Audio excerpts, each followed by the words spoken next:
Saranno in tutto 23 i concerti che animeranno le 5 giornate del Medimex 2025, che anche quest'anno torna a Taranto dal 17 al 21 giugno. Tra gli headliner, i Primal Scream, St. Vincent, che si esibiranno il 20 giugno, e i Massive Attack il 21. Ma l'edizione del 2025 si avvale anche della consulenza alla direzione artistica a titolo gratuito di Antonio Diodato e Michele Riondino, che, da quanto riferisce il coordinatore artistico del Medimex Cesare Veronico, starebbero lavorando ad alcuni progetti speciali che li coinvolgono direttamente. I biglietti sono già in vendita da ieri pomeriggio sui circuiti Viva Ticket e Ticket One, e anche quest'anno si alterneranno showcase, racconti per celebrare i grandi protagonisti della musica mondiale, film e libri musicali. La mostra al Marta sarà dedicata a Amy Winehouse, mentre il video mapping sul castello aragonese celebrerà la storia della manifestazione, un festival di cui non si può più fare a meno, ha detto il presidente della Regione Puglia Michele Emiliano. Medimex serve a intercettare le cose che non si conoscono, che non si è ancora avuto la possibilità di incontrare.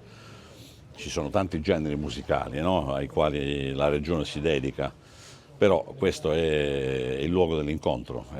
Taranto è la città dell'incontro, dei contrasti, delle contraddizioni, delle speranze. Insomma, si candida ad essere la migliore edizione, ha detto il coordinatore artistico Cesare Veronico. St. Vincent al secolo Annie Clark è una delle cantautrici statunitensi più amate degli ultimi 10 anni. Nella sua carriera ha vinto ben 5 Grammy Awards e è saltata all'onore delle cronache per la sua relazione con la modella e attrice Cara Delevingne, ma anche per il suo celebre stage diving dal palco del Coachella. Il suo stile musicale è poco ortodosso e viene spesso inquadrato dalla critica come un misto tra pop e indie rock, ma in realtà non c'è nessuna come lei. I Primal Scream sono un gruppo musicale britannico fondato a Glasgow nel 1982 che spazia dal rock fino all'elettronica e alla psichedelia. I Massive Attack non hanno bisogno di presentazioni, sono un collettivo musicale perché si sono sempre avvalsi della collaborazione di diversi artisti come Sidney O'Connor e Madonna. Il loro disco più famoso è forse Protection, ma la canzone che tutti ricordano è Teardrop. Sono considerati gli inventori del genere trip hop e da sempre si battono per i diritti civili, la pace e la non violenza,